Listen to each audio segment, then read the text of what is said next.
Hi Shalom, this is Srikant Nakrinakandi from Jerusalem. In this video, I will talk about the horrific massacre of Jews in 1929. I did this in English, but many people want me to talk in Telugu as well. So this is in English, because this subject is mostly not on YouTube, it is only in books, so it is not on YouTube, so I made it in English. If you put it on YouTube, if anyone wants to know about that history, they will know, so I put it like that. If you don't understand, but from now on, I will also make videos in English. If you say hello or hi, even if you don't understand the video, it will reach others, even those in other countries. So this 1929 massacre is called the Hebron Massacre. You must have heard many lies about this month being a turning point for this region, either from these Arab media channels or from Muslims in India.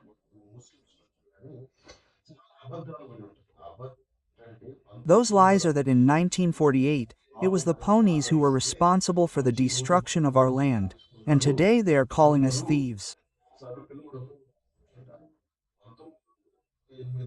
But in 1948, when the Jews woke up, who killed the Jews in 1929?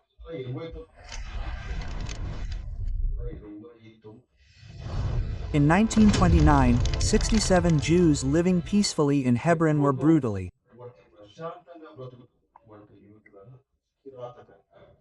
murdered.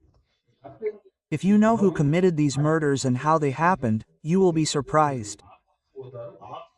In this video, I will explain to you the political situation at that time.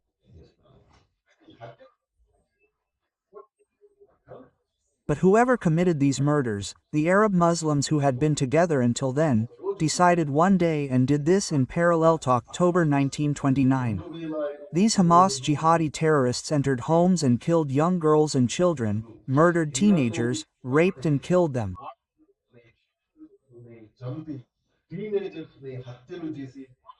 The same exact attacks that took place in October 1929 were also carried out on August 24, 1929.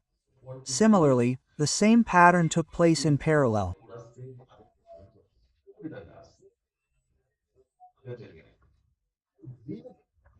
But in this video, I will discuss the reasons that led to this. Now, what did they show for the recent attack? They showed the Al-Aqsa flood. They are going to touch Al-Aqsa today. They gave us a name like we all have to go and spill our blood and save it, and then they gave us false propaganda. You have seen how they build a narrative with these lies in the past 2 years. You have seen very clearly how they build a narrative with lies all over the world and make the world believe it. The same you can see in 1929 also. If you look at the political situation then, there were very few Jews in this region. The Jews are the indigenous people of this region, the locals of this region. Some of them have been living in this region for thousands of years. Many empires ruled this region. The Assyrians ruled, the Babylonians ruled. After that, the Greeks ruled, the Romans ruled this region. After that, the Byzantines, the Ottomans, all these kingdoms ruled. Who has caused the most damage to this region after the arrival of the Atmos? But this kingdom has been ruled by so many kingdoms. Muslims will destroy this region completely after the arrival of the Atmos. Because their prophet has an obsession with the Jews, with this land, with their God. He has replaced everything. He has replaced everything. He has replaced all their stories. They replaced their God, compared their God with Allah, stole their prophets, stole their names, stole all their customs and traditions. This happened when Jesus came, died, rose again, and left. After 700 years, Christianity spread and the apostles ministered in many places. They came and started Islam and copied almost everything that was in the Old Testament and built their own ideologies and claimed that it was theirs. In the end, they call every prophet in the Bible their prophet. After that, now even Jesus is called a Muslim. That is, they manipulate him so badly. But here I will tell you some dangers. Today, Islam is not the only danger. Along with Islam, there are other dangerous things like the liberal ideology of the Democrats in America, and similarly, Islam and the replacement theology that goes parallel to Islam also come under this umbrella. Because Satan cannot create anything new. Satan does not have the ability to create. What he does is copy. He copies and manipulates and deceives people. This is the Antichrist spirit. Today, so many people in the world have strayed from the identity of God, but people understand that in that identity, people like those in India or some replacement theology people in the world follow these. That is why they can work very easily. Now in India, those who are related to the replacement theology, like Muslims, hate this land exactly the same way Jews do. They say that we have no connection with this land. But those Muslims, these Arabs, are trying to take this land because this land, this region, belongs to whom? It belongs to God. It belongs to God's people. It belongs to God's promise. God's promise was given to these people and this land was given to them. One day, He will rule this region.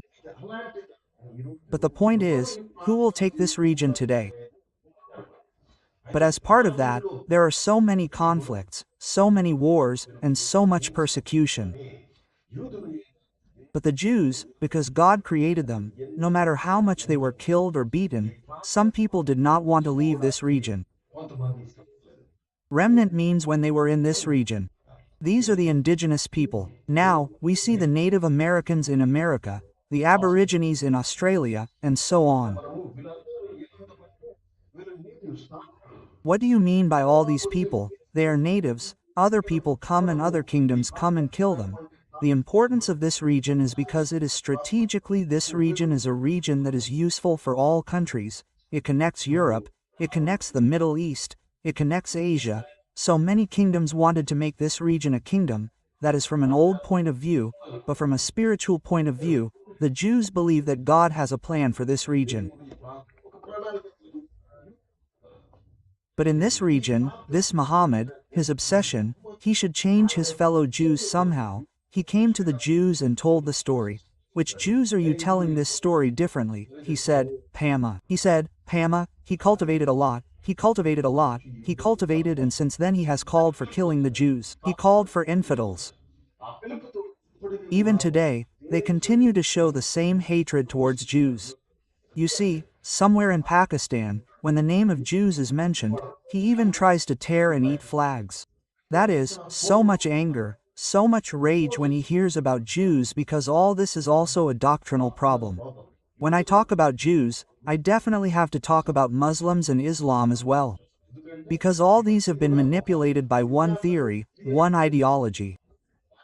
When I try to impose something else by manipulating it, I cannot tell the facts about that ideology without correcting it, so I have to talk about their theories, their beliefs, and their faith. I do not mean that I hate Muslims, but what I want is something that I believe very strongly, which is that we see Muslims as Muslims and respect them. We respect all of them, but when it comes to respect, they are trying to take a state, occupy that region and bring Syria into it. Look, in Western countries, I am very much against that. In Western countries, your Arab countries should be Arab Muslim countries. Now, why go to Western countries and bring Syria into that region? Isn't that wrong? We believe in one God. We believe in Jehovah. We believe in Jehovah Allah. We don't believe in each other. They are not the same because their nature, character, personality, everything is different. Everything is different, so we don't believe. But what happened here is that the atrocities that happened in 1929 were very terrible. Until then, they were friends and they were together.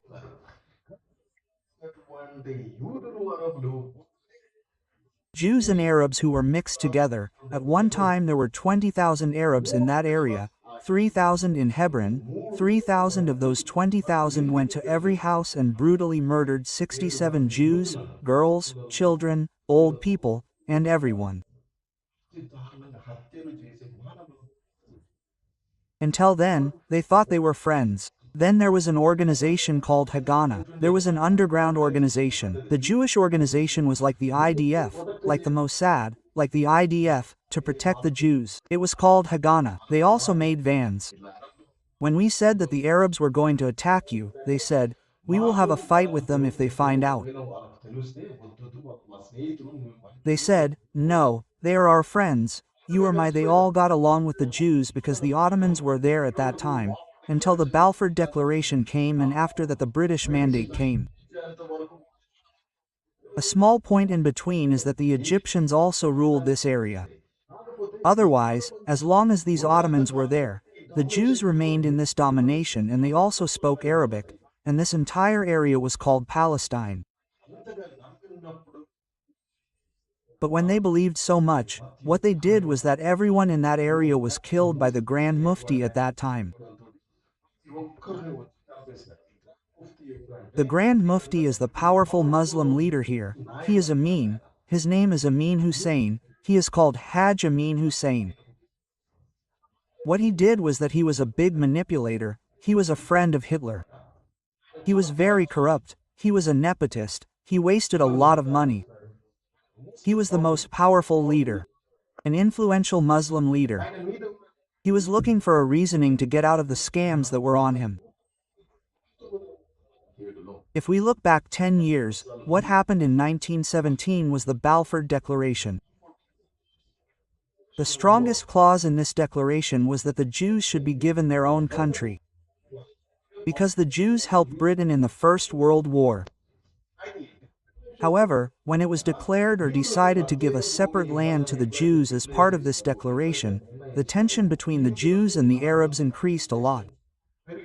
However, the League of Nations together gave a mandate to the British, and the entire region came under the British mandate. When the British mandate came, many Arabs from the surrounding Arab countries, from Egypt to Lebanon to Syria to Jordan, started moving to this region.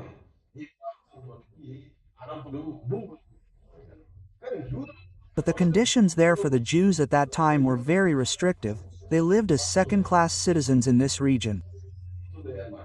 They lived as second-class citizens. New Jews were persecuted in other countries, but they were not allowed to come to this region. However, the desire of the Jews to have their own land, to give us our own country, increased. If not for that, what happened when that desire remained a desire? They did not go and fight, they did not do anything. But in Europe, the Zionist movement was very strong. But what they did was to show it as a joke, and what this Muslim leader called the Grand Mufti did was to spread a lie that the Jews want to demolish the Al-Aqsa Mosque. They want to demolish that area and build the third temple. Then what they do on Tishba is that all the Jews go to that area and mourn. Wherever the first temple was demolished, the second temple was also demolished on the same road, so on Tishba, all the Jews go to that area and mourn. If you go to that area honestly and pray, what this Grand Mufti did was to provoke all the Muslims by saying that the Jews are planning to build the third temple and plan a Friday or something in the mosques. As soon as the prayers in the mosques were over, they came out and beat up those who appeared to be present. Out of 20,000 people, 3,000, that is, almost one person from every house, went out and killed themselves. What happened after all this violence was that the British mandate was shocked at once. The countries of the world were shocked. After the shock, there was a strong desire among the Jews as well. We cannot be under anyone. The desire to have our own country became even stronger. You have always noticed that after coming to Israel and killing the Israeli people, after the blood of the Jews was shed in this region, the Israelis have never been more stable or strong, but they have never gone back. You see, after October 7th, Israel has become 10 times more powerful. All the countries of the world are opposing Israel in accordance with the Bible prophecies. But this country, even its currency is getting stronger day by day. Today, 26 rupees is worth 1 shekel, which is getting stronger. That country is gaining immense power. If all the countries are against it, the country must decline. What is the situation that Israel is in today? I have always said that Israel does not need America's help. Israel has the help of God, whether America exists or not. Why is Israel giving this $1 billion? Even if it gives $100 billion, America will not get this technology. Israel is giving such technology, such weapons development. If Israel wants to be strong, they should build everything themselves with God's help and take over the entire Judean Samaria area, which is the land of Israel. Now, who owns the Gaza area in Gaza? The Gaza area was under Israeli rule until 2005. There were Israeli houses. If they gave that area unfairly for peace, the Jews in the houses there would be pushed out on the clothes they had. The Israelis brought them out. If they brought them in and gave them the land, today they would dig tunnels in that area and create terrorism. You see, history is like that area. If you consider Singapore, how much a small area is developed and how much beautiful houses are built, this is the situation that has been brought about. So, if you look at the conflicts like 1929, 4.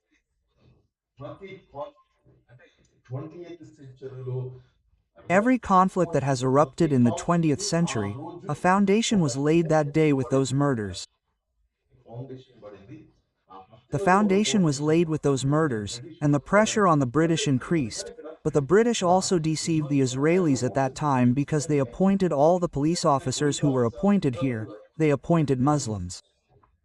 If they appointed Muslims, these Muslims also participated in that attack.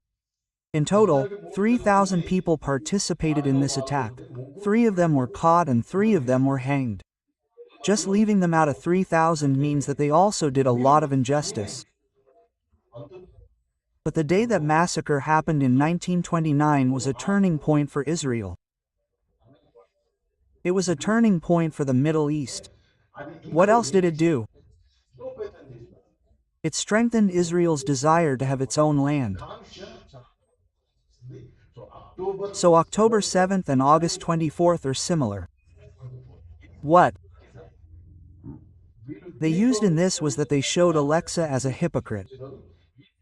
What they showed at this time too was that in October 7th, Alexa was shown as a hypocrite and they were trying to grab land from us, that they were trying to build a third temple in this area, that they were showing the third temple as a hypocrite. That's why when I talk about the third temple, if someone talks about it, I speak very carefully. It has done a lot of damage in history. If something is really being done, I will definitely say so, but it will take time because I have said many times that this third temple will only be built if it is politically acceptable to some countries. So you see, this person called the Grand Mufti used this third temple and after that became a very close friend of Hitler and injected this poison into Hitler as well. This is the reason why Hitler killed so brutally today. This is also his education because he went to Germany and met Hitler in Berlin. This Grand Mufti wanted to kill people like those in Israel. Similarly, if any Jews come here from there, he wants to kill them too. The inspiration for that is their Quran. The inspiration for that is their prophet. So this is the background behind this. So, we all have something like hatred towards Muslims today. If it is not normal, there is no problem. But if someone goes ahead with an ideology and wants to kill others, it is still practiced by stoning. I am against anyone who still practices a radical belief related to the killing of innocent people, and I will speak out on it no matter how far I go, no matter how many times I speak out. Thank you so much for watching this story related to Hebron in 1929. May God bless you all.